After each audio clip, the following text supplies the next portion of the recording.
Se había pedido el día jueves, les recuerdo a los que estuvieron y a los que no, que si podían leer el libro de Ruth. Porque el libro de Ruth es un libro que se lee muy fácilmente, es un libro muy cortito, pero a pesar de que es un libro corto, pequeño, en cuanto a extensión literaria se refiere, es un libro muy grande en cuanto a su grandeza espiritual. Encontramos unas lecciones realmente maravillosas, ¿eh? Así que en esta tarde vamos a disfrutar de la exposición de la palabra a través del libro de Ruth. Y vamos a orar en este momentito para pedir la bendición del Señor. Queremos, como siempre, dar la bienvenida a todos, especialmente a los que probablemente esta tarde estén por primera vez. Yo veo caras nuevas en esta tarde. Espero que estén a gusto, que estén cómodos y que podamos disfrutar todos de la palabra del Señor en este momento. Padre Celestial, te damos muchas gracias por este tiempo hermoso de alabanza, de adoración que hemos tenido. Gracias, Padre, por este lugar que tú nos has provisto para alabar y adorar tu nombre. Queremos pedirte en esta tarde que bendigas, Señor, este estudio de tu palabra, que seamos buena tierra donde pueda ser sembrada tu bendita y poderosa palabra. Quita todo obstáculo, todo impedimento, abre nuestra mente, nuestro corazón, nuestro oído espiritual, para que podamos aprender y descubrir las maravillas de tu palabra, Señor. Ponemos delante de ti, pedimos tu bendición, que todo cuanto aquí se haga y se diga sea para tu gloria y tu honra. Gracias también por los hermanos de diferentes naciones que en este momento a través de internet están en sus hogares, en sus países, también escuchando tu palabra. Bendícelos también a ellos y a todos y a cada uno de nosotros. Aquí estamos para aprender de ti. En el nombre de tu amado Hijo Jesús. Amén y amén. Vamos al libro de Ruth, por favor, rápidamente. Ya se han leído unos versículos en esta tarde. Para los que han leído el libro, saben perfectamente que es un libro que está a continuación de la historia de los jueces, lo cual no significa que ya la historia de los jueces pasó al pasado, a la historia, y comienza una etapa nueva, sino que la historia de la familia de Elimelech y su esposa Noemí y de sus hijos se lleva a cabo durante el período de los jueces. La mayoría de los comentaristas dicen que pudo ser, por lo que a continuación les voy a leer, que lo que le ocurrió a Elimelech y a Noemí y a su familia fue probablemente durante el tiempo de Gedeón, el juez llamado Gedeón. Por una sencilla razón, porque dice en el libro de los jueces que durante el tiempo de Gedeón, el pueblo de Israel hizo lo malo ante los ojos del Señor. Y el Señor ya les había dicho muy claramente que una de las cosas que le podían ocurrir en el futuro, que de hecho ocurrió, es que vendría hambre a la tierra. Y curiosamente, si leemos la historia de todos y de cada uno de los jueces, que es una historia de casi 300 años, muy larga, encontramos que en el tiempo, en el periodo de Gedeón, fue cuando hubo hambre. Dice que eran los madianitas, que subían de su país, subían de la parte donde ellos estaban, y dice que subían justamente en el tiempo de la cosecha y arrasaban con todo. Dejaban al pueblo muerto de hambre, el pueblo entró en una crisis económica, la gente tuvo que ir al monte a esconder en cuevas, y es cuando ellos claman al Señor y el Señor levanta a Gedeón. Así que ya nos hemos situado. La historia que vamos a contar esta tarde se llevó a cabo probablemente durante el tiempo del juez llamado Gedeón. Los personajes principales que aparecen en el capítulo 1 ya los conocéis. Elimelech, que es el padre de la familia, cuyo nombre significa mi Dios es rey. Eli, mi Dios, Melech, rey. El nombre de su esposa es Noemí, significa dulce, significa placentera. Tenía 2 hijos. El mayor se llamaba, como dice aquí, versículo 2 de Ruth capítulo 1, Malón y Kelión. Malón significa débil, enfermizo. Probablemente era un joven, un niño que desde pequeñito fue muy enfermito, y los padres lo vieron así muy flaquito, muy raquítico, y le pusieron este nombre que espero que no se le ocurra ponerle a ninguno de ustedes a sus hijos.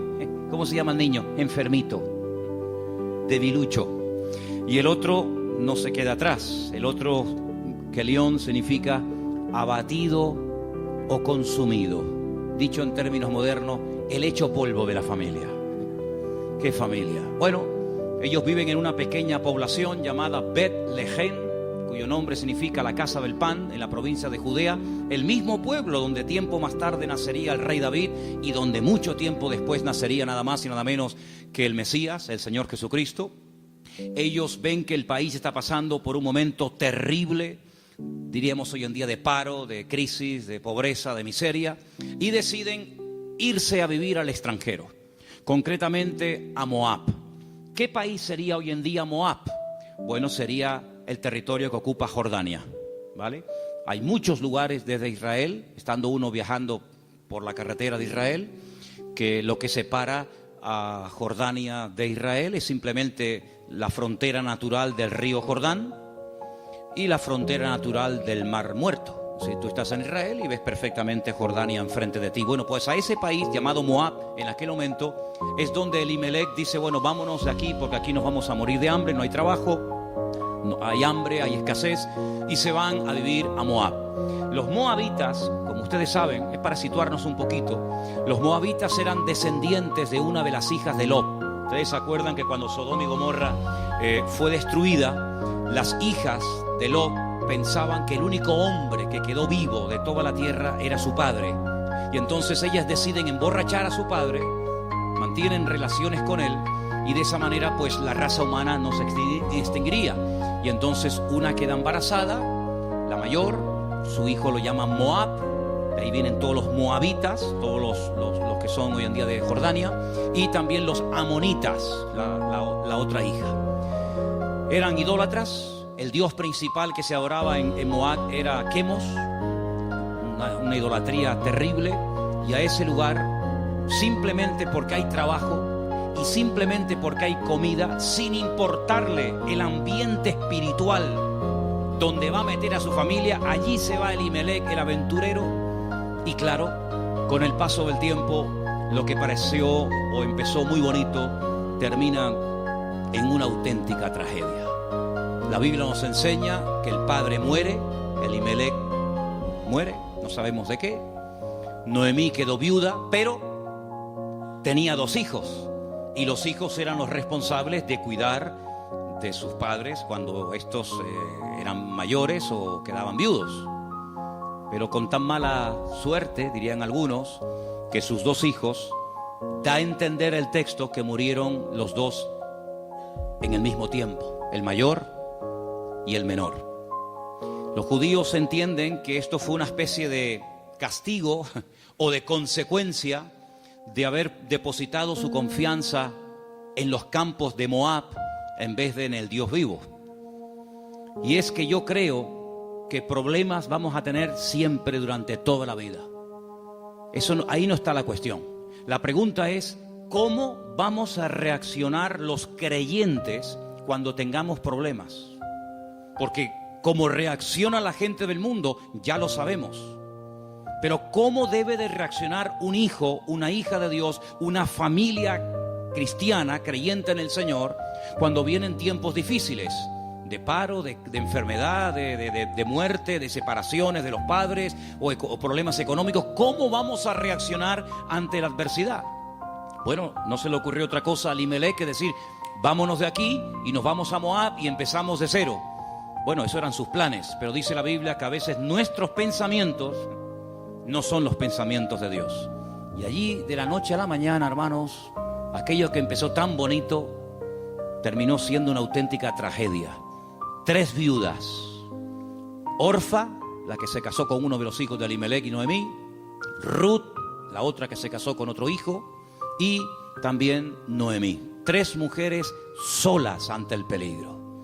En aquella época no había pagas, ni había ayudas del gobierno ni del Estado para mujeres viudas. Ya el Señor en su palabra, como vamos a ver en esta tarde, había organizado un sistema para ayudar a los más necesitados, a los colectivos más desfavorecidos, como eran las viudas, los huérfanos, también, como no, los extranjeros. Vamos a verlo dentro de un momento. Pero Noemí decide regresar.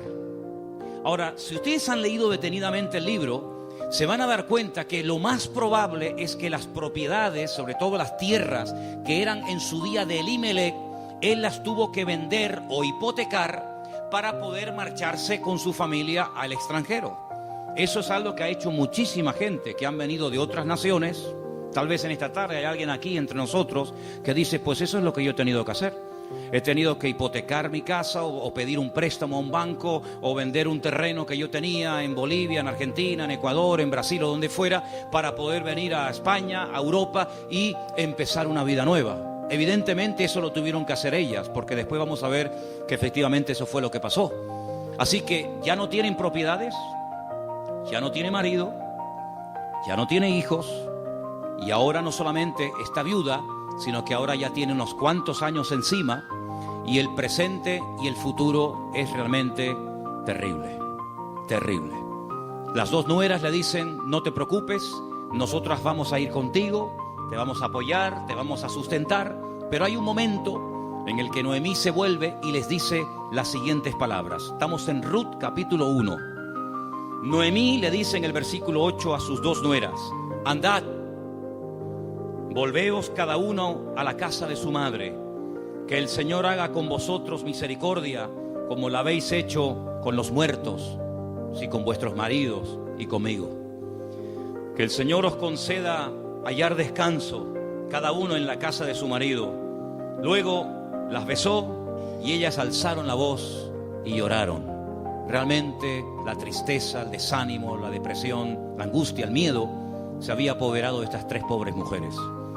Y ellas le dijeron, versículo 10, ciertamente nosotras, fijaros tan plural, nosotras iremos contigo a tu pueblo. Verso 11, Noemí les respondió y les dijo, volveos, hijas mías, ¿para qué habéis de ir conmigo? ¿Tengo yo más hijos en el vientre que puedan ser vuestros maridos? Volveos, hijas mías, e idos, porque yo ya soy vieja para tener marido. Y aunque dijese, esperanza tengo, y esta noche estuviese con marido, y aún diese a luz hijos, ¿habíais vosotras de esperarlos hasta que fuesen grandes? ¿Habéis de quedaros sin casar por amor a ellos? No, hijas mías, que mayor amargura tengo yo que vosotras, pues la mano del Señor ha salido contra mí. Ellas alzaron su voz otra vez, lloraron, y Orfa besó a su suegra, mas Ruth se quedó con ellas. Ay, amigo, ya se produce una ruptura. Ya no son las tres las que están como una piña. Al fin y al cabo las tres tienen un denominador común. Son viudas, tan solas en la vida.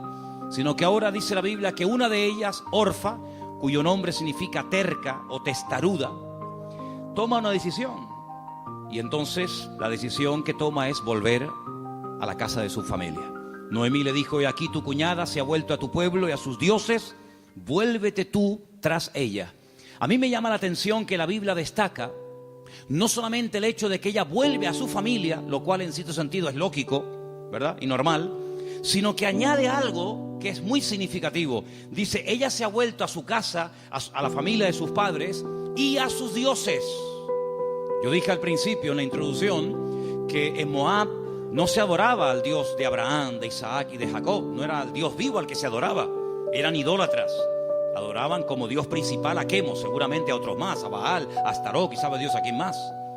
Por lo tanto, cuando ella se va a la casa de su familia, vuelve otra vez a practicar y adorar los dioses que probablemente, no tenemos 100% de seguridad para asegurar esto, ella había dejado de adorar durante el tiempo que estuvo casada con uno de los hijos de Noemí. Ella vuelve otra vez atrás y vuelve otra vez, permítame la expresión, es una expresión bíblica, vuelve otra vez al vómito.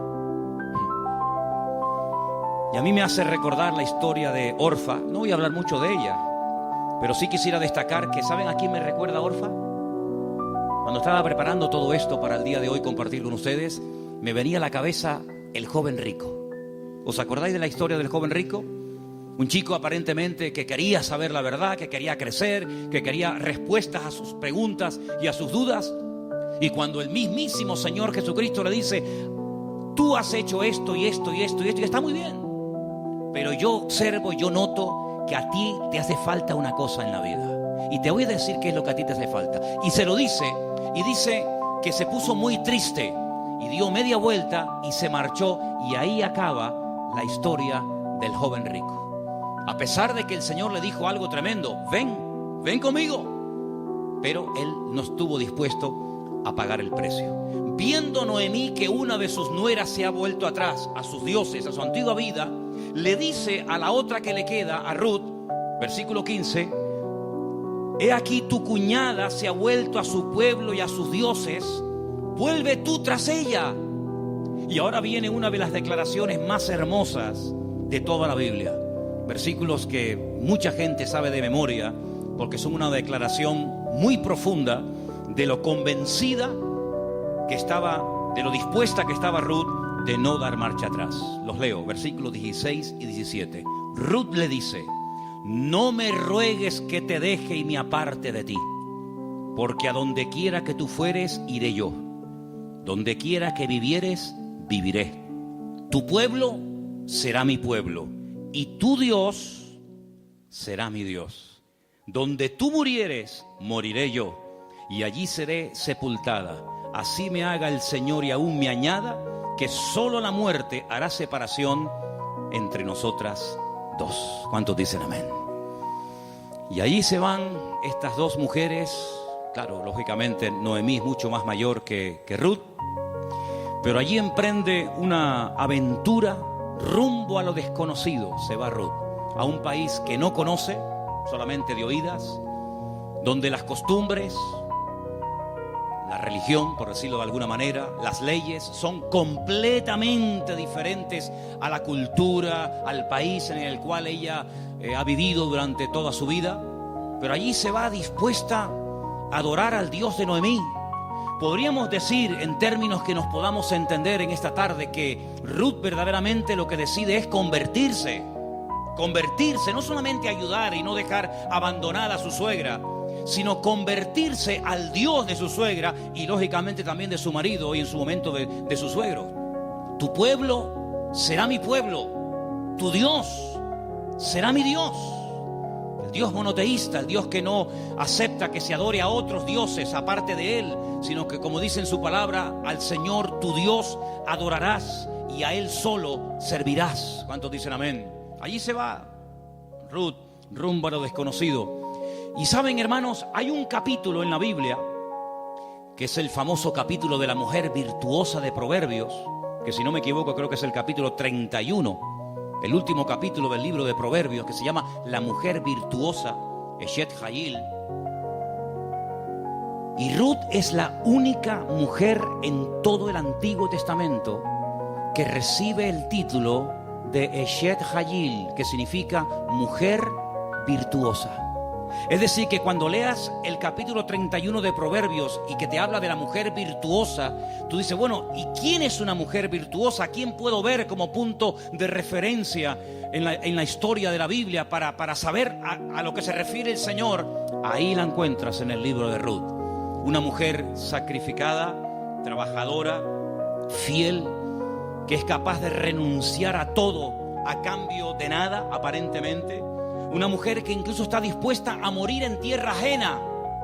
Y fíjate que me llamó la atención que José, que estaba muriendo fuera de su tierra, estaba muriendo en Egipto, antes de morir dice que él dio orden de que, como él sabía y anticipa proféticamente la liberación de la esclavitud de Egipto, él da orden para que sus huesos se los lleven con ellos cuando salgan milagrosamente de Egipto. Y dice la Biblia que lo hicieron así, y durante 40 años, hermanos, los israelitas estuvieron dando vueltas y vueltas en el desierto, cargando los huesos de José hasta que llegan a Canaán y logran darle una digna sepultura. Sin embargo, Ruth no dice, cuando yo muera, por favor, lleven mi cuerpo, lleven mis huesos a Moab, sino que ella dice, donde a ti te entierren, que me entierren a mí allí también al lado tuyo. Sí, una mujer decidida, una mujer comprometida, en otras palabras, una mujer con las ideas claras. ¿Cuántos dicen amén? ¿Cómo vamos a reaccionar frente a la adversidad? Porque si huyeron de Israel, de Betlehem, huyeron a Moab para buscar una mejor vida, ahora la tortilla se ha dado la vuelta. Ahora, cuando regresan, ya sin marido y sin hijo, y con unos cuantos años encima, sola, viuda y sin recursos, hipotecada hasta las cejas y con otra nuera que la acompaña, pues no piensen ustedes que el retorno fue mejor que la ida. Es más, dice la Biblia que cuando las vieron entrar por el pueblo de Betlehem, toda la ciudad se echó a la calle diciendo: madre mía, podríamos utilizar el refrán popular nuestro que dice: ¿quién te ha visto y quién te ve? La mujer salió, o las mujeres salían al encuentro a saludarla y le decían: Noemí, Noemí, tantos años sin saber de ti, vienes sin marido, vienes sin hijo, vienes enferma, golpeada, herida por la vida. Y ella decía: no, por favor, no me llaméis nunca más, no me llaméis más Noemí, porque yo no tengo placer, no tengo contentamiento, ya no me alegra, ya no me llena nada en la vida. Por favor, llamadme Mará, Mará, que significa mujer amargada o afligida. ¿Qué te parece? Y ahora uno dice: bueno, ¿y ahora qué? ¿Ahora qué? ¿A qué se van a dedicar estas mujeres? Ahora sí quiero que vayamos al libro de Levítico, donde hay unos versículos que pocas veces se leen, pero vamos a ver que son muy interesantes, porque en ese pasaje de Levítico, capítulo 19, del 9 al 10, no sé si ustedes lo tenían buscado, ¿no? Okay. Capítulo 19 de Levítico, vamos a leer una ley que solamente existía en el pueblo de Israel en aquel tiempo, y es una ley tan extraordinaria, tan increíble, que fue lo que ayudó en cierto sentido a restaurar la vida de Ruth y de Noemí en aquel nuevo país para ella.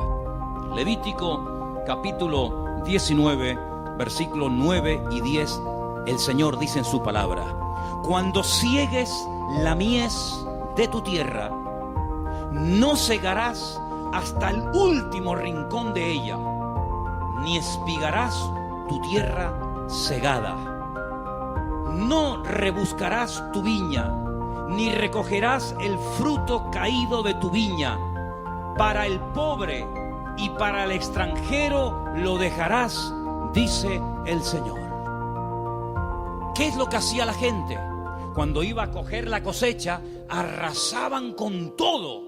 Y si se caía un racimo de uvas, o se caía una espiga de trigo, o de cebada, o de lo que fuera, daban marcha atrás y lo recogían. Y si alguien se metía en aquel campo después del tiempo de la siega, estaba pelado, no había nada. Sin embargo, el Señor dice: ustedes van a ser diferentes. Esto es una ley donde el Señor muestra su amor y su compasión por el pobre, por el huérfano, por la viuda, por el extranjero, por el que no tiene prácticamente ningún recurso para buscarse la vida, como el caso de Ruth y de Noemí. Entonces, cuando vayan a segar, no sean avariciosos, no quieran acapararlo todo. Oye, si se cae una espiga, déjala.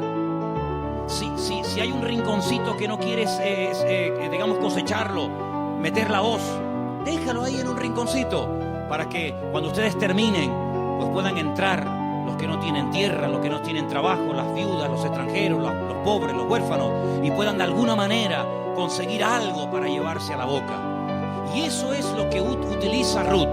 Como ella sabe, evidentemente por los labios y por la influencia buena de Noemí sobre ella, le dice: vete a espigar, vete hoy a buscar la vida. Noemí, ¿a dónde va a ir la pobre? Si la pobre ya está vieja, está enferma, está cansada, está desanimada, pero allí se va Ruth. Y si ustedes han leído el libro, dice que se va antes de la salida del sol, y cuando llega la noche aún está espigando en el campo. Es increíble. Ella podía haber recogido menos, pero ella está recogiendo para ella y también para su suegra Noemí. Y hay un momento en el que la invitan a comer. El dueño del terreno, un tal Booz, del cual hablaremos ahora, dice que pregunta, dice: ¿esta mujer quién es? Dice: esta es la nuera de Noemí, lleva todo el día trabajando. Dice: denle de beber agua.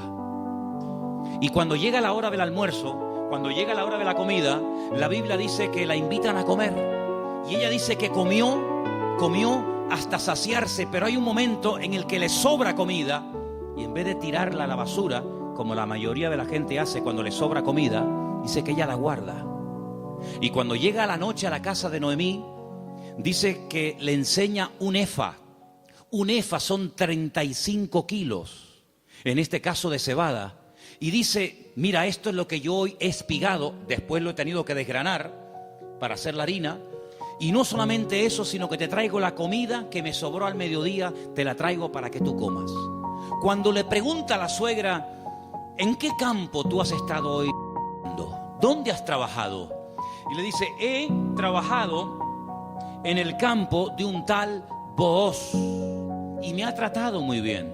Le ha dado orden a sus criados, a los jornaleros, de que no se metan conmigo, de que no se rían de mí, de que me traten bien, de que no me hagan pasar vergüenza. Y le dice Noemí, pues si en ese lugar te ha ido bien, sigue ahí. Eso me llama mucho la atención. Dice, no cambies de campo. Si en un sitio te ha ido bien, ¿para qué ir a otro sitio? Ayer estábamos en el sur y hablando con un señor venezolano que ha montado un negocio, me dijo una frase que yo en mi vida había oído y nos gustó mucho y nos impactó. Y dijo, nunca vuelvas al lugar donde un día fuiste feliz. Porque si vuelves a un lugar hace años donde fuiste feliz, nunca más volverás a experimentar la felicidad que añoras. Oye, me impactó aquello. Y me vino a la cabeza el texto que dice, nunca digas que los tiempos pasados fueron mejor que el tiempo presente. Dice, porque no hablarás con sabiduría.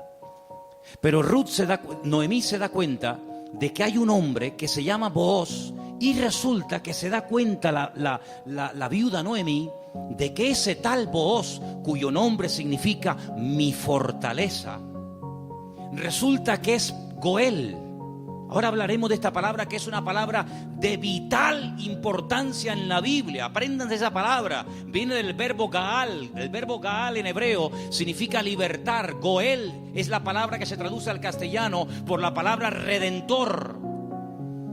Ahora vamos a ver lo importante que era la figura del Goel, porque en cierto sentido vamos a ver que Booz es un tipo de Cristo. Fíjense qué importancia tiene esto.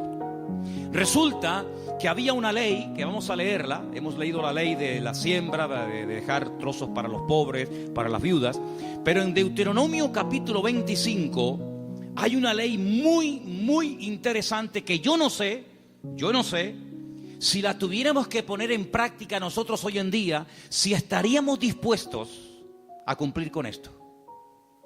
Yo no sé, pero es muy interesante, no sé si alguna vez la has escuchado. Dice así, Deuteronomio capítulo 25, del versículo 5 en adelante. Dice así la palabra, escucha. Cuando hermanos, varones, habitaren juntos y muriere uno de ellos, como el caso de Malón y Kelión, que eran hermanos que vivían juntos, si muere uno de ellos y no tuviere hijos, la mujer del muerto no se casará con hombre extraño. Su cuñado se llegará a ella y la tomará por mujer y hará con ella parentesco. Y el primogénito que ella diere a luz sucederá en el nombre de su hermano muerto, para que el nombre de éste no sea borrado de Israel. ¿Entendéis, no? Si el hombre no quisiere tomar a su cuñada, irá entonces su cuñada a la puerta, a los ancianos, y dirá: mi cuñado no quiere suscitar nombre en Israel a su hermano, y no quiere emparentar conmigo.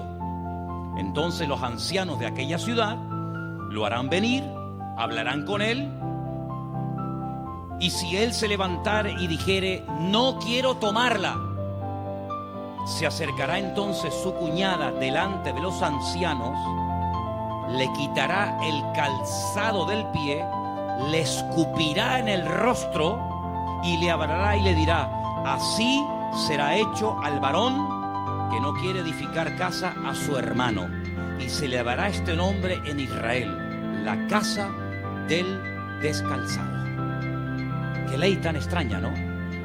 Dos hermanos y uno de ellos muere sin haber tenido hijos, y para que no se olvide o para que no se quede su nombre borrado en la historia, el hermano vivo, que es el Goel, el Redentor, tenía que casarse con la viuda, y el primer hijo que naciera de esa relación es como si fuera hijo del hermano difunto, para que de esa manera se perpetuara su nombre y para que de esa manera las herencias y las tierras no se diluyeran en el espacio y en el tiempo. Y esto es lo que le ocurre a Ruth.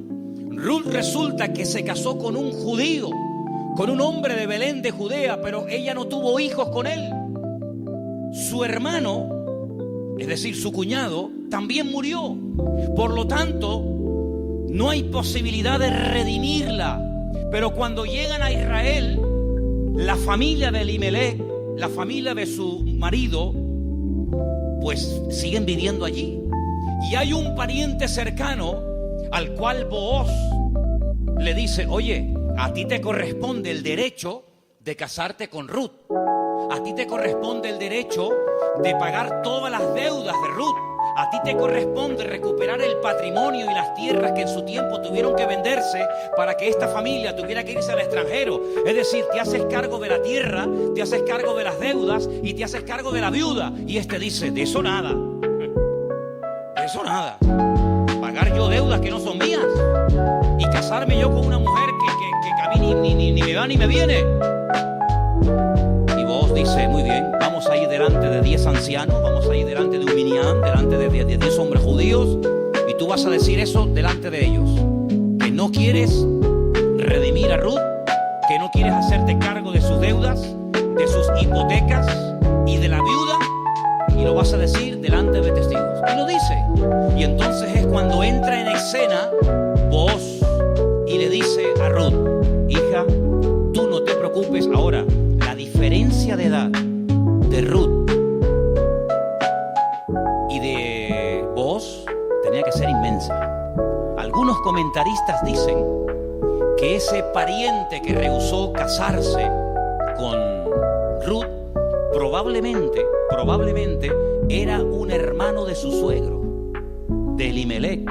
Y algunos comentaristas también he oído que opinan que Booz puede ser que también estuviera emparentado con su suegro, de tal manera que ya era un señor mayor, una persona ya de cierta edad. Había una diferencia de edad tremenda. Pero él asume la responsabilidad no solamente de casarse con la viuda, sino de pagar la hipoteca y las deudas que la familia dejó, y que hay que volver a recuperar las tierras. Lógicamente todo eso costaba dinero. Solamente había dos posibilidades de que en Israel una persona que se desprendiera de patrimonio pudiera volver a recuperarlo. Solamente había dos formas. Una, que llegara el año de jubileo. ¿El año de jubileo qué era? Era una celebración, una fiesta que se llevaba a cabo cada 50 años. A los 50 años las deudas quedaban anuladas. Y ahí viene una parte del famoso Padre Nuestro. Padre nuestro, perdona nuestras deudas como nosotros también perdonamos a nuestros deudores. Está inspirado un poco en el año de jubileo. Los que eran esclavos se les daba la libertad. Si alguno no quisiera, había todo un proceso para poder volver a retenerlo. Y si alguien había tenido que vender por cuestiones económicas, por necesidad, una propiedad, un terreno, cuando llegaba el año de jubileo, repito, cada 50 años, bueno, todo volvía otra vez a sus dueños originales. ¿Para qué esta ley? Para recordarle al pueblo de Israel que la usura, el querer cada vez tener más y más y más y más y más, a cambio de las desgracias ajenas, eso no se podía dar en el pueblo de Israel. Cada 50 años se empezaba de cero. Nadie le debe nada a nadie. Los ricos no iban a ser cada vez más ricos y los pobres cada vez iban a ser más pobres. De esa manera era una ley justa, una ley donde se le daba oportunidad al que se había endeudado y jamás iba a poder pagar las deudas. Fíjate qué terrible la ley de los desahucios en España. 600.000 familias, 600.000 familias, multiplica por 3 o 4 miembros cada familia, estamos hablando ya millones de personas, tuvieron que dejar la casa que no podían pagar. Los padres y algunos sacarle la nómina y un alto porcentaje, es decir, un sistema faraónico donde te te ofrecían todo los bancos a cambio de nada, y te llamaban y te ofrecían todo llamándote a tu casa, y una vez que te tienen en su territorio, te aprieta el nudo, amigo, y de aquí no sales nunca. El sistema del faraón en los tiempos modernos. En vez de faraón, llámalo como quieras. Sin embargo, Dios en su palabra jamás iba a permitir que su pueblo cada vez fuera de mal en peor, endeudándose de tal manera que al final era imposible hacer frente a semejantes deudas. Y una cosa también muy importante, aunque no es el tema a tratar, entre hermanos no se podían dar préstamos con intereses. Ustedes saben que hay personas que están pagando muchos años y todavía la deuda no se ha pagado. Lo que están pagando es simplemente parte de los intereses, porque son tan elevados que por una regla de 3, cuanto más pagas, más debes. ¿Cómo se come eso, hermano? Así que la única forma de recuperar una tierra que se había vendido era llegar al año de jubileo. Pero ¿quién le aseguraba al que había vendido una propiedad, ponte que tuviera 40 o 50 años, que iba a durar otros 50 años para recuperar la tierra? Era prácticamente imposible, impensable. Pero luego había otra forma. Era otra forma. Pero claro, ahí había que tener mucho amor y mucha compasión. Y era decir, no es mi deuda, entre comillas, no es mi problema, pero yo voy a redimirte, yo voy a ser tu Goel, yo voy a asumir cuánto debes. Pues mira, tuve que vender la casa, tuve que hipotecarla, tuve que vender el terreno, tuve que hipotecar los animales. En algunos casos tuve que vender a mis hijos como esclavos a trabajar a jornal durante un tiempo. Yo me hago cargo de todas tus deudas y encima me caso contigo, levantamos descendencia y empezamos una vida nueva. ¿Cuántos dicen amén? Bueno, hermano, eso fue lo que hizo el Señor Jesucristo por todos y cada uno de nosotros, ¿sí o no? Cuando vinimos al Señor, la inmensa mayoría de los que estamos aquí y muchos de nosotros, ¿cómo vinimos al Señor? ¿En nuestro mejor momento? Yo pienso que la mayoría de los que nos hemos convertido al Señor, cuando vinimos a los pies de Cristo, vinimos en nuestro peor momento. Algunos desanimados, otros enfermos, otros enganchados, otros esclavos de no sé qué y de no sé cuánto. Pero el Señor Jesucristo dijo, a ver, ustedes tienen una deuda tremenda. Y una deuda no con un banco, no con una financiera. Ustedes tienen una deuda conmigo. Y es una deuda que no se puede pagar con trabajo, ni con dinero, ni con lágrimas, ni con sudor. Es una deuda que solamente se puede pagar con sangre. Pero no cualquier sangre, sino con la sangre preciosa de Jesucristo. Y vuestra miseria, vuestra hipoteca, vuestra crisis material y espiritual, yo me hago cargo de ella. Y yo os compro a precio de sangre. Y por eso podemos leer en Primera de Pedro unos versículos tremendos, donde basados en la ley del Goel, el que redimía al que estaba destruido, Pedro dice, tenéis que saber, hermanos queridos, Primera de Pedro 1:18, que habéis sido rescatados. Eso fue lo que hizo Booz por Ruth, rescatarla, redimirla. Vosotros fuisteis rescatados de vuestra vana manera de vivir, la cual recibisteis de vuestros padres. No con cosas corruptibles como oro o con plata, sino con la sangre preciosa de Cristo, como de un cordero sin mancha y sin contaminación, ya destinado desde antes de la fundación del mundo.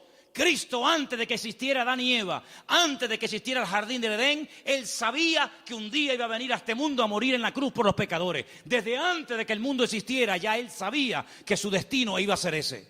Desde antes de la fundación del mundo, pero manifestado en los postreros tiempos por amor de vosotros. Y mediante Él, ¿cuál creéis en Dios?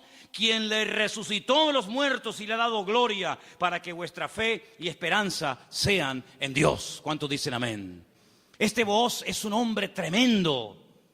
Es un hombre que dice, bueno, yo soy rico, tengo tierras, tengo de todo. ¿Qué necesidad tengo yo de meterme ahora, permítame, en estos líos? Asumir deudas que yo no contraje. Si Elimelech hipotecó sus tierras y tuvo que vender sus casas, ¿a mí qué me importa? Diría alguno. Y si tuvo que irse al extranjero a buscarse la vida, y si allí murió él y sus hijos, y ahora hay una serie de mujeres que están las pobrecitas sin nada en la vida, ¿yo qué tengo que ver con todo esto? Pero Booz no es un hombre frío, insensible. Booz es un hijo de Dios. Y los hijos de Dios tenemos corazón, no solamente cabeza. ¿Cuántos dicen amén? Hay que tener corazón. Hermanos, en las vestiduras del sumo sacerdote, que las tenéis ahí si queréis ver cómo eran. El sumo sacerdote llevaba en su pecho los nombres de la familia de Israel, las tribus de Israel, Judá, Benjamín, Zabulón. Y el sumo sacerdote decía, pero si yo no soy de la tribu de Judá, ¿yo para qué tengo que llevar el nombre de una familia que no es la mía? ¿Por qué tengo yo que llevar en mi pecho el nombre de la tribu de Zabulón? Si yo soy levita. Pero es que el Señor le enseñó al pueblo de Israel a través del sumo sacerdote que para servir a Dios y para creer en el Señor y hacer su voluntad, uno tiene que tener corazón. ¿Cuántos dicen amén? Hay tanta insensibilidad, hermano, incluso en el pueblo de Dios. Sí, dicen que España es un país muy solidario, el país de más donaciones de órganos del mundo. Sí, está muy bonito. Pero hermanos, el mundo no nos tiene que dar ejemplos a nosotros, ni lecciones de solidaridad y de amor, sino que somos nosotros los que deberíamos ser la gente más solidaria y los que más apoyamos al necesitado del mundo, porque para eso el Señor nos ha puesto en esta tierra. Y Booz dijo, no, yo no me voy a limpiar las manos como tú que te has limpiado las manos, porque los que habéis leído el libro, os habéis dado cuenta que cuando al pariente cercano le dicen, oye, que hay unas tierras que son preciosas, están abandonadas, porque Elimelech se tuvo que ir al extranjero, pero son unas tierras hermosas. Este dijo, uy, estas son para mí, porque ahora junto las mías con las de Elimelech, y cuando yo me muera, mis hijos tendrán más herencia. Y tiene unos campos, y tiene unos olivares, y tiene, pero vos le dices, pero espérate un momento. No solamente hay que recuperar tierras y propiedades, sino que aquí hay algo muy importante, y es que aquí hay una vida. Aquí no solamente hablamos de cosas, aquí hablamos de seres humanos. Qué interesante que Faraón decía, llévense las bestias, llévense los animales, pero déjenme las mujeres y los niños aquí. Qué curioso, ¿no? Interesante, ¿no? Y Booz dijo, no, si tú no quieres hacerte cargo de esta situación y no quieres coger todo el paquete, sino lo que te interesa, y renuncias, entonces yo hago acto de presencia. Y ahí entra Booz en escena, y dice la Biblia que se casan, y desde el momento en el que Ruth entra en contacto con Booz, su vida cambió radicalmente. Pero yo pregunto, ¿y este hombre tan bueno, tan solidario, con un corazón de oro, que sin comérselo ni bebérselo, se encuentra de la noche a la mañana teniendo que asumir una responsabilidad tremenda de atender a una viuda, con lo que eso conlleva, de atender también a una suegra que no era la suya, pero que viene en el paquete también incluida, de tierras, de hipoteca? Este pedazo de hombre, ¿de dónde salió? Algunas hermanas solteras que están orando para tener un compañero, un varón en la vida, dice, pero Señor, súpleme un Booz. ¿Dónde están esos hombres?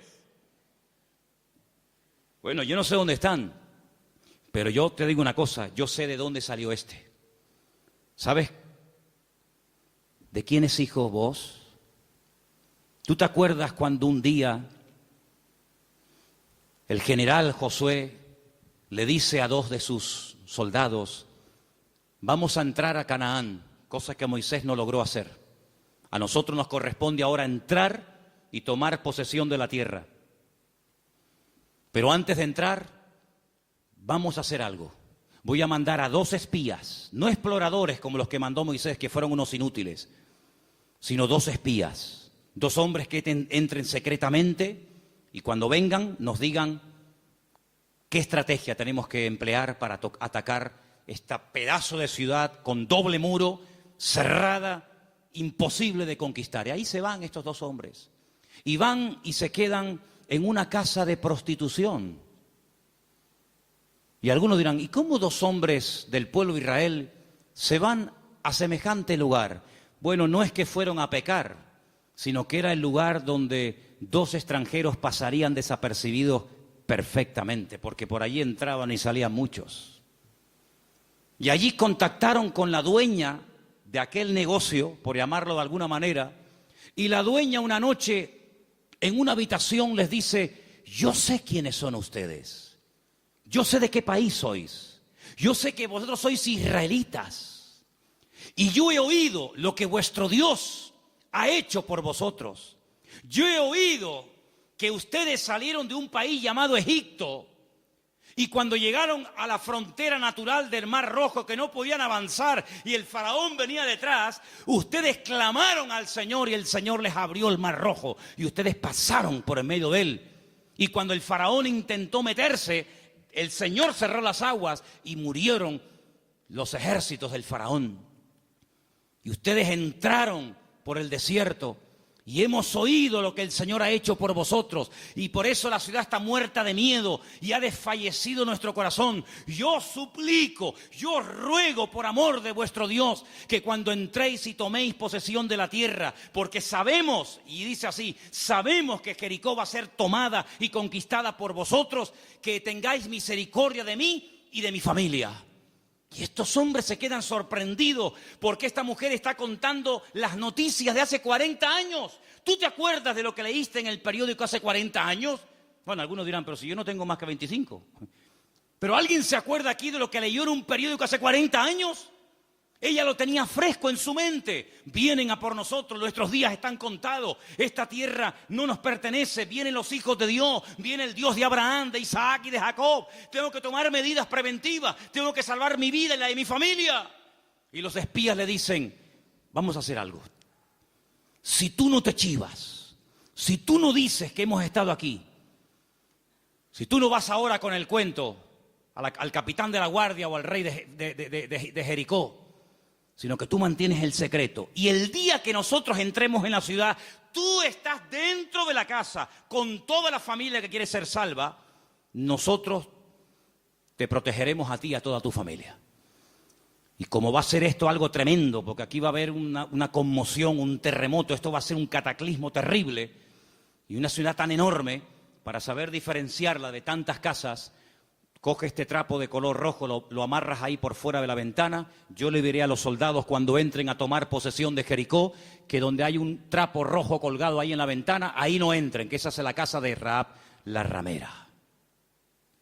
Y dice la Biblia que ella vivía entre un trozo del muro y el otro, entre muro y muro. Toda la ciudad cayó. No cayeron los muros de Jericó, hermano, ¿sí o no? Cayeron los muros de Jericó, pero la casa de Rahab no cayó. Pero no estaba en el muro. Pero el que confía en el Señor verá cómo caen a su lado 1000 y 10.000 a su día. Mas a ti no llegará, dice la Biblia. Toda la ciudad cayó, hermano, como añicos. Pero la casa de Rahab se quedó ahí. Y ella se va a vivir con su familia al pueblo de Israel. Y se casa, dice la tradición, con uno de aquellos espías que se llamaba Salmón. No es que se casó con un pescado. Se casó con un señor que se llamaba Salmón. Y queda embarazada. Y cuando da a luz, nace nada más y nada menos que un hijo que le pusieron Booz. Ay, amigo, así que Booz era el hijo de Rahab, la de Jericó. Sí, amigo. ¿Qué te parece? ¿Cómo una persona puede cambiar la vida cuando pone su mirada y su confianza en las manos del Señor? De ser una mujer como era en Jericó, a lo que llegó a ser cuando lees el árbol genealógico, los antepasados de Cristo, en Mateo capítulo 1, te encuentras que en el árbol genealógico de nuestro Señor Jesucristo aparece nada más y nada menos que Rahab, aquella mujer salvada milagrosamente de la destrucción de la ciudad de Jericó. Es que en el libro de Ruth hay algo que predomina, hay un hilo conductor que lo encuentras por todas partes, y es que nuestro Dios es un Dios que es un especialista en restaurar vidas destrozadas. ¿Cuántos dicen amén? No solamente es un Dios que echa fuera demonios y un Señor que levanta al caído y un Dios que sana a los enfermos y que salva a los pecadores, sino que es un Dios que le encanta restaurar vidas destrozadas, y cuanto más difícil, mejor lo hace. ¿Cuántos dicen amén? Dile al que está a tu lado, nuestro Dios es un Dios que restaura las vidas. ¡Aleluya! Nuestro Dios restaura las vidas. ¡Aleluya! Vos, el Goel, el Redentor, asume sus responsabilidades, sabe que el primer hijo va a ser considerado no como suyo, sino como hijo del difunto, del marido de Ruth, pero no le importa, porque él no se quiere llevar la gloria en ningún momento, sino que él quiere hacer la voluntad del Señor. aunque el precio a pagar sea ese. Y por querer preservar el nombre, la memoria, el recuerdo del primer marido de Ruth, este hombre pasa a la historia por ser un gran hombre de Dios. ¿Te das cuenta? Lo que uno siembra es lo que uno cosecha. ¿Cuántos dicen amén? Ahora, no solamente el Goel, el Redentor, era el responsable de pagar las deudas del difunto y recuperar las tierras y casarse con la viuda, sino que hay un elemento que quiero mencionarlo de pasada, no aparece en el libro de Ruth, pero lo quiero comentar, y es que era el responsable de vengar la sangre, era el vengador de la sangre. Es decir, si por ejemplo al marido de Ruth lo hubieran matado, en vez de morir de una enfermedad, como aparentemente parece que murió, lo hubieran matado, Booz tenía la obligación de vengar la sangre del marido de Ruth. Era el que vengaba la sangre derramada inocentemente por cualquier persona. Pero eso no lo quiero tocar, pero también entra dentro de la responsabilidad del Goel. Ahora, hay 3 versículos que vamos a leer en esta tarde que son muy bonitos y muy interesantes, y por favor presten atención. Salmo 119, 154. Defiende mi causa y redímeme, vivifícame con tu palabra. Vuélvelo a leer otra vez, por favor. Defiende mi causa y redímeme, vivifícame con tu palabra. La figura del Redentor, la figura del Goel, estaba tan impregnada en la cultura judía, en la cultura bíblica, que los salmistas, los que escriben salmos y otras porciones de la Biblia, conociendo la importancia de este personaje tan trascendental para poder restaurar vidas destruidas, se inspiran en esa figura, y entonces el salmista, que seguramente es el autor del Salmo 119, el rey David, dice: redímeme, sé tú mi Goel. Fíjate qué importante era la figura del Goel en aquellos tiempos. Proverbios 23:11, por favor. Porque el defensor de ellos es el fuerte, el cual juzgará la causa de ellos contra ti. Ahí está, el Señor haciendo las veces del fuerte, del protector, del que cuida, del que redime, del que ayuda a levantar al que ha tropezado y caído.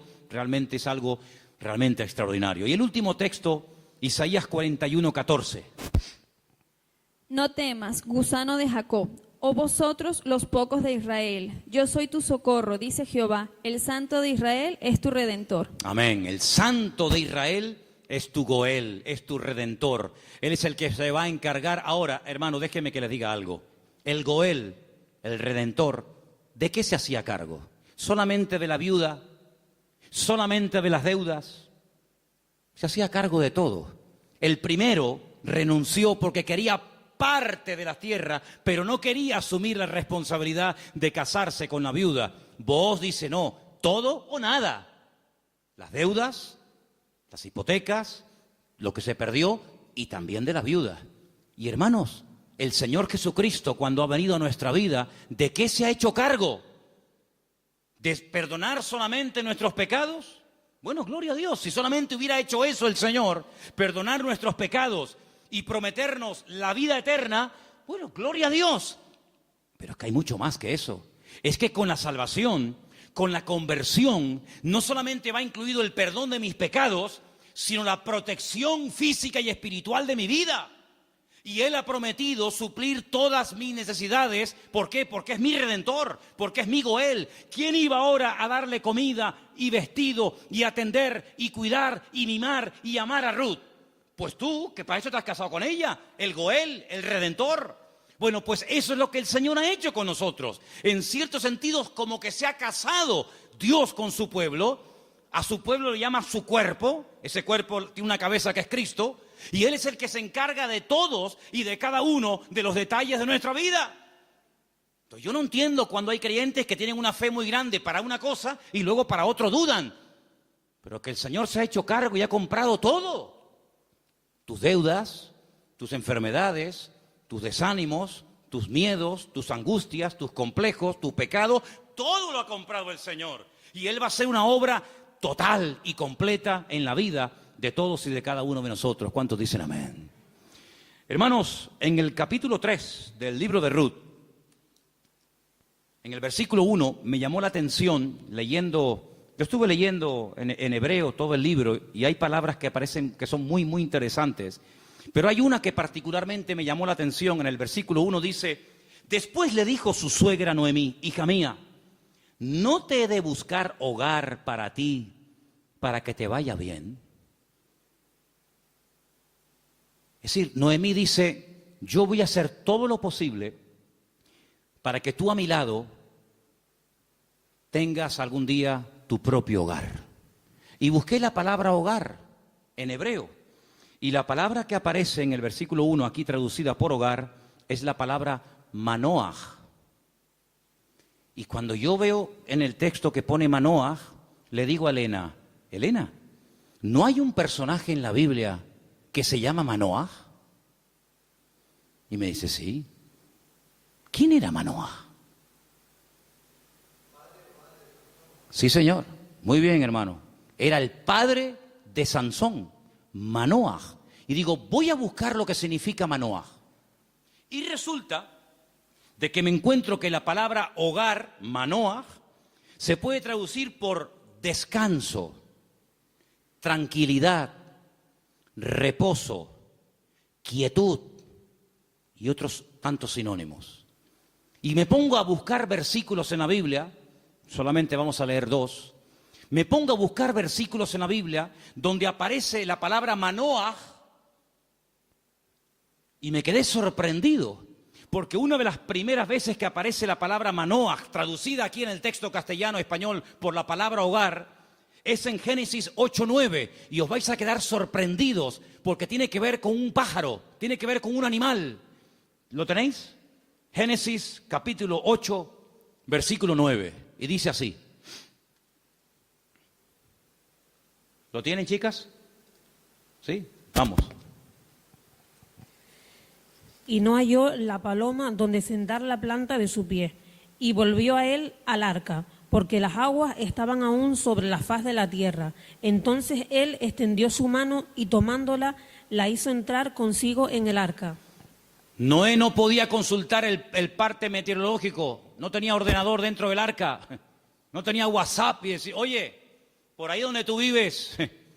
Bueno, es que no podía decir eso, porque no había nadie con vida fuera del arca.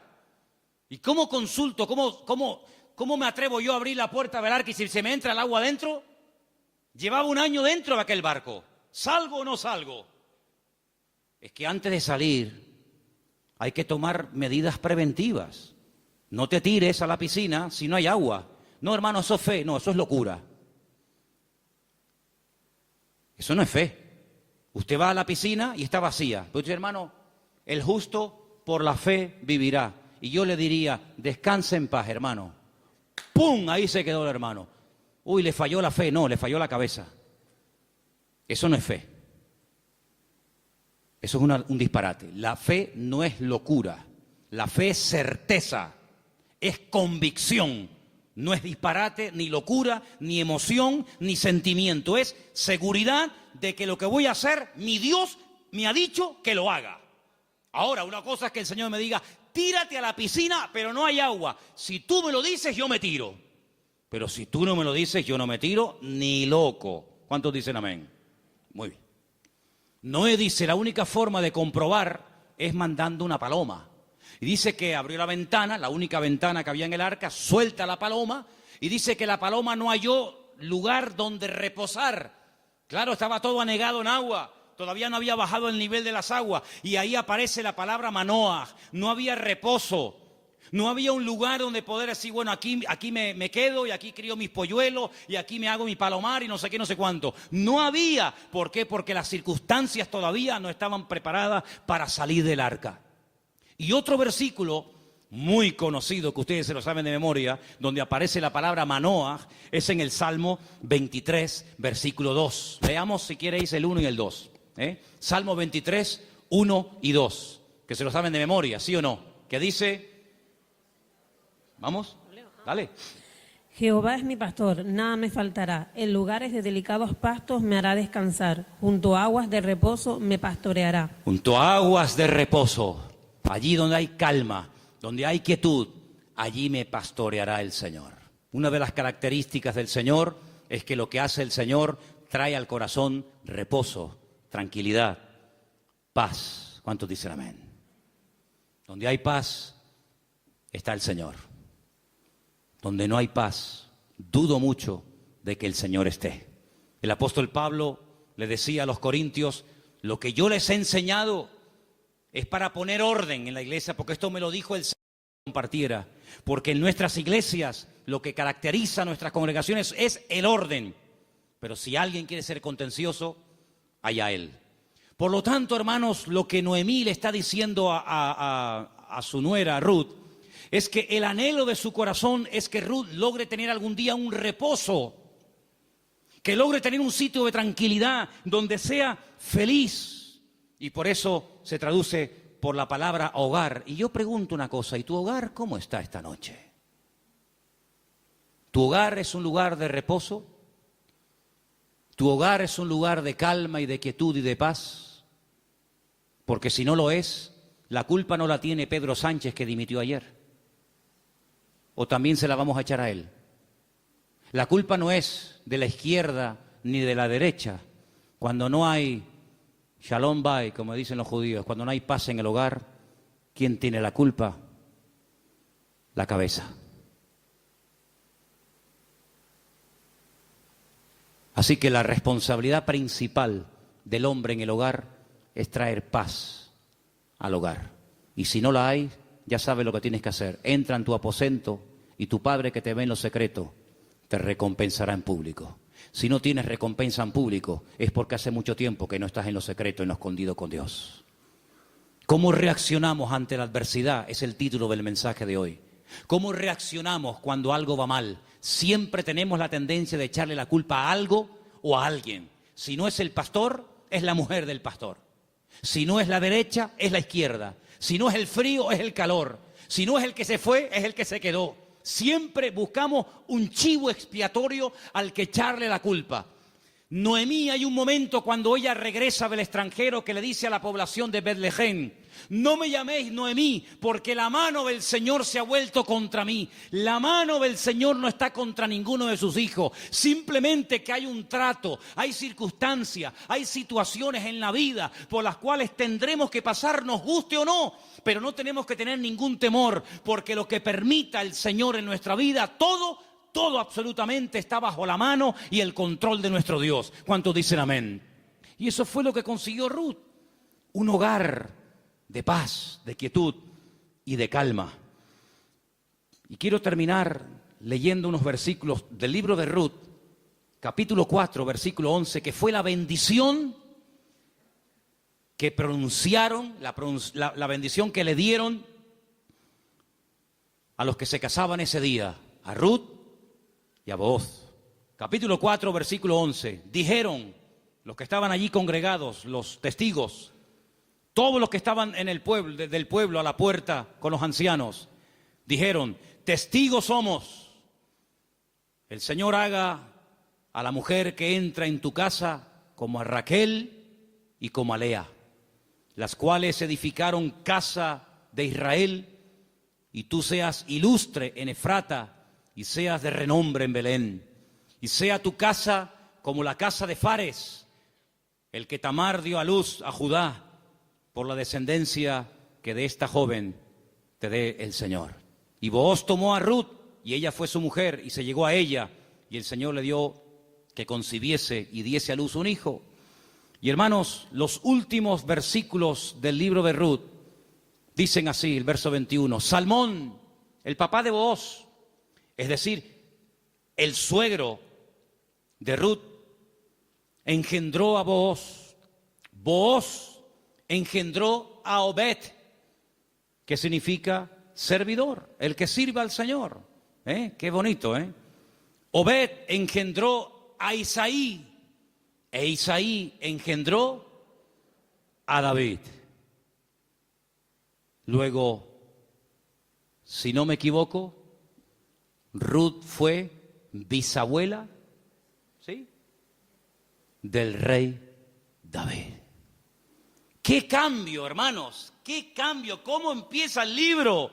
Una familia destruida, una familia que no sabe a dónde disparar, que no sabe a dónde irse. Miseria, hambre, he tenido que hipotecar la casa, he tenido que vender los terrenos, sin nada. a la aventura, ¡ala! Nos vamos a Moab.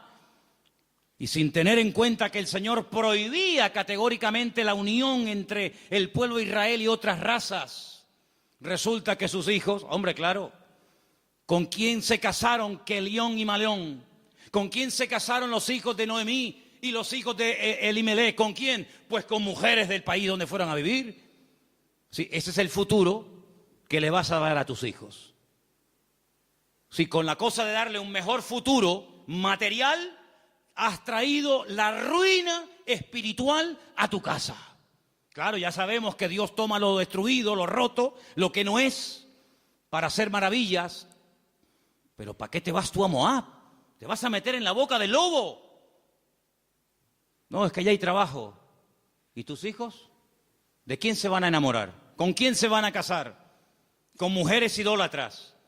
La primera responsabilidad de un padre en una casa con sus hijos, más que darle estudios y una buena carrera, es darle un futuro espiritual a sus hijos. Y Moab, dicho sea de paso, no era el mejor lugar para llevar a una familia a vivir. Prueba de ello que mira cómo terminaron. Muertos todos.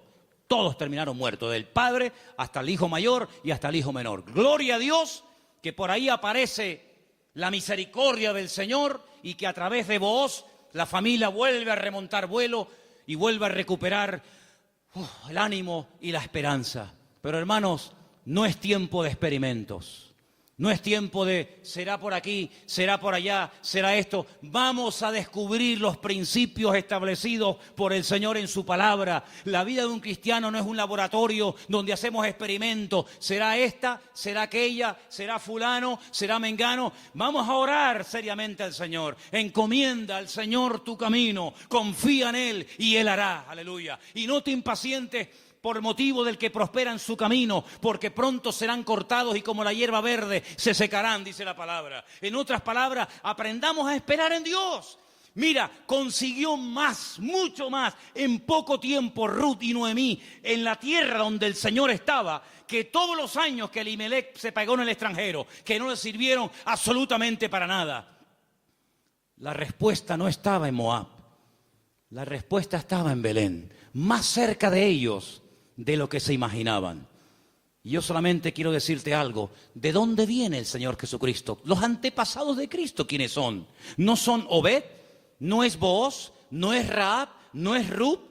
¿No es el rey David? ¿No es la tribu de Judá? ¡Claro que lo es! Luego, fíjate tú cuando una persona hace, como dice la Escritura, las cosas decentemente y con orden, las bendiciones que a corto y a largo plazo pueden llover y caerle a la vida de esa persona. Por lo tanto, hermano, no te precipites. Espera en el Señor, porque el libro de Ruth es muy pequeñito, 4 capítulos, pero es tan grande en lecciones. Y sobre todo, júntate con el que te puede edificar. Pégate como una lapa. Ustedes saben lo que es una lapa, ¿verdad? Pégate como una lapa a la persona que te puede bendecir. Le dice, y termino, Noemí a Ruth, no te separes de vos. Esta noche quiero explicar esto porque puede ser que algunos lo leyeron y dijeron, pero ¿qué le estaba proponiendo la suegra? Dice, esta noche vístete bien, úngete, ponte tus mejores vestidos, lávate, averigua dónde está durmiendo Booz, en la era, tú vete a la era. Cuando él esté dormido, tú te pones a sus pies. Y uno está diciendo, pero bueno, ¿qué le está proponiendo Noemí? Era la forma de la época de recordarle al Goel, oye, hey, que estoy aquí, por si no te has dado cuenta. Dice que ella se acurruca a los pies de Booz y a medianoche, cuando seguramente Booz toca el cuerpo de Ruth, se asusta y dice, ¿pero tú quién eres? No le pudo encender la luz, era todo oscuro y dice, yo soy Ruth la moabita. Te recuerdo que tú eres el Goel, extiéndeme tu manto. Y entonces ahí es donde él se da cuenta de que en la vida no solamente es tener tierras y criados, sino que hay una responsabilidad muy cerca de ti, la cual tienes que asumir. Y entonces, hermanos, cuando Noemí se entera de todo esto, le dice, tú confía porque este hombre no dejará pasar mucho tiempo hasta que arregle este asunto. ¿No lo habéis leído en el libro esta semana? Tú ahora confía, tú ya has hecho tu parte. Claro, tú no puedes ir sucia a la presencia de Booz. Cuando tú vas a presentarte ante la presencia del Señor, tienes que lavarte.